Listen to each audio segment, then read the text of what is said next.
For the past couple of years, we've been talking about the rise of the next generation of F1 drivers. Well, their generation is now. In 2022, Formula One will be in a situation that it's never been in before. George Russell at 23 years old will be racing for Mercedes, Max Verstappen 23 years old at Red Bull, Charles Leclerc also 23 years old at Ferrari, and Lando Norris, who is 21 years old at McLaren. F1 has never had so many star drivers with serious World Championship potential, and each of them at such a young age, all being in teams who in the next year or two all have the financial backing, the right people and the infrastructure to fight for World Championships.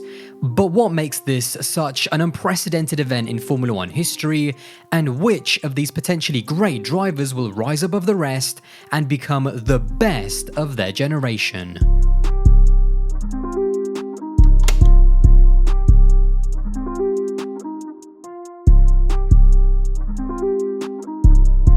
Now, why do I say that F1 has never been in this position before?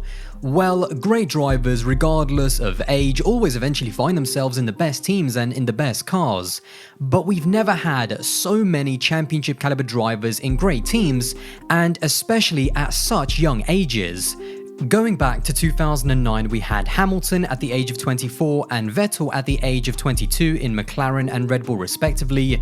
In 2003, we had 22-year-old Fernando Alonso at Renault and 23-year-old Kimi Raikkonen at McLaren.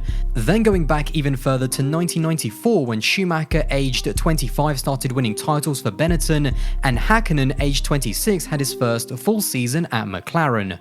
And then possibly going back all the way to 1985, when we had Senna aged 25 at Lotus, Prost aged 30 at McLaren, Mansell in his first season for Williams aged 32, and Piquet aged 33 at Brabham, with all four of the drivers winning at least one race in that season.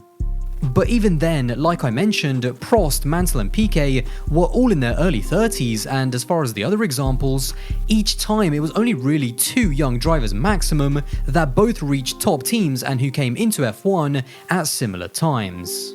That's why 2022 is so unprecedented. This season we've seen Lando mature and finally step up as the team leader, Charles has already been Ferrari's best driver for the past 3 seasons, Max is fighting for a title right now, and George Russell will finally get his shot in more competitive machinery with a potentially championship-capable car in 2022. In Formula One, we have currently 3 different generations. First off, we have the 4 all-time great drivers from the previous 20 years in Kimi, Fernando, Lewis and Seb. With Kimi announcing his retirement at the end of the season, it signals the beginning of these 4 legends all exiting the sport, with it being very likely that in just 2 years' time, all of them will be gone from Formula One. In a way, it's always sad to see an era of greats come to an end, and in particular for me because, as I've mentioned before on my channel on numerous occasions, this is where I started watching F1, and it's these drivers that started a lifelong passion for Formula One for me in the first place. Next is the in-between generation of Ricciardo, Perez and Bottas. These are the drivers who've been in F1 for around a decade or so, and in a way, were just unlucky to find themselves in F1 slap bang in the middle of the other drivers' prime championship winning years. They are still great drivers in their own right, and that should never be forgotten, having won races and stood on the podium multiple times, but for different reasons they never quite were able to be in the right place and at the right time to win and challenge for championships. And of course, now we have the next generation. Despite knowing that the likes of Seb and Fernando will soon be gone, F1 will still be in an amazing place as we start to see the likes of Lando, George and Charles finally start to fight for world championships with their respective teams. And that's, by the way, not to disrespect the other relatively young drivers like Gasly, Sainz and Ocon, who are also quality drivers and who will also potentially play vital roles and maybe also fight for championships in the next couple of decades. However, now let's take a look at how these 4 drivers stack up going into 2022. Beginning with George Russell, he's obviously the biggest unknown at the moment because although I have no doubts that he will fit into the Mercedes environment like a hand in a glove, given all of his previous experiences with them, having now the pressure of being at a top team and more importantly being teammates with Lewis Hamilton, that's going to be the real test for George Russell. Now, I've already done a full video going into full detail in terms of what I think Russell could potentially do, so I'll have that linked below. But to summarize, I have zero concerns in terms of George's ability and speed on a Saturday and a Sunday. What I think will define whether or not he will be an instant success is how quickly he integrates himself with the management and the development team at Mercedes, and how quickly he can start building the team around him so that the car is to the best of his liking. Now, that might be a little bit tricky given how far already we are into the development cycle of the 2022 cars, but Russell needs to make sure that he doesn't just turn up and trust what Mercedes are doing. He needs to have his voice heard about what he wants from the car from day one. As far as Max at Red Bull, there's not really too much to say. He's the undisputed #1 with everything that he needs to win around him. He's the first of the new generation to be in the position to be able to win a world championship, and looking into 2022, the only worry I have is not necessarily with Max, but more so with Red Bull. They have not been shy about saying that they are all in on 2021 and will develop the car for as long as they have to make sure that Max Verstappen becomes world champion. My only worry is what effect this will have on their important 2022 car, and if it will mean that they might start on the back foot for next season during a critical regulation change.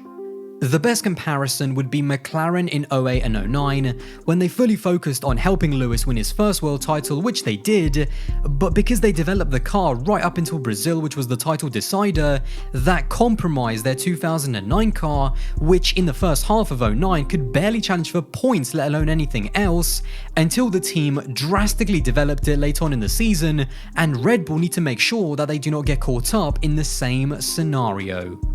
As far as Lando and Charles, you can kind of put them in the same group, with the only difference being that whilst Sainz has jumped into the Ferrari and immediately challenged and pushed Leclerc all the way, Ricciardo has struggled with the McLaren car and will be looking to really make sure that he works hard with the development team and that he doesn't have the same issues for 2022. Both McLaren and Ferrari have potential. Despite not being in contention for the championship, make no mistake, they are still top teams with huge budgets and great people working for them, and it's just about realizing that potential and getting back to where they were by taking the best possible advantage of the regulations.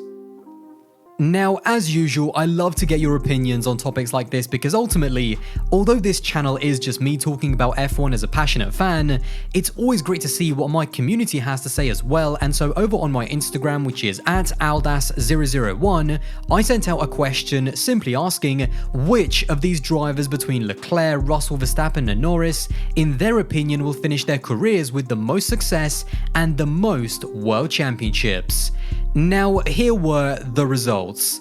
Starting with the lowest, we had Lando Norris, who only got 9% of the vote, then it was Charles Leclerc with 19%, then in second place we had George Russell with 27% of the vote, and then the overwhelming favourite was Max Verstappen with 45%. Now, it also must be said that my good friend JB from the Cars with JB YouTube channel, who I collaborate with in my karting videos, for some reason decided to comment himself. So yeah, let's throw JB's name into the mix as well as the best of the young generation of drivers. But going back to reality for just a second, the results were not entirely surprising because in the end, there's no right or wrong answer because we have no clue where each of these drivers are going to be even 10 years from now. It seems strange because of the strong connection that these drivers have to their current teams, but in modern Formula 1, no driver stays in the same team throughout their entire career. Lando is going to leave McLaren, Max is going to leave Red Bull, and even Charles at some point is going to leave Ferrari. Even if we rewind the clock exactly 10 years ago in terms of the previous Big Four drivers, we had Kimi on 1 championship, Fernando on 2 championships, and then both Lewis and Seb on only 1 championship each as well. Who knew what the next decade would hold, but here we are. The point I'm trying to make is that with these 4 young stars we have now, they still have at least 10 or 12 years in F1 at least from here. any one of them with the right car, the right move to a different team, and at the right time could become the next dominant force in F1. Circling back to the here and now, however, we are entering into the next era of drivers. The likes of Alonso and Hamilton, as good as they still are, and they are, by the way, phenomenal drivers even now, they are fighting tooth and nail to still be the best drivers in the twilight of their careers. But eventually, and potentially even this season, the next generation is ready to win titles right now, and that's why 2022 will be a year like never before with so many young, potential future world champions. Formula One is in great hands for the next few decades, as those drivers will start to write their own stories and become legends themselves. Well, that wraps up another video. Let me know all of your thoughts in the comments box below, and if you did enjoy this video, then don't forget to drop a like and smash that subscribe button to support the channel as well. Anyway, I'll see you in the next one.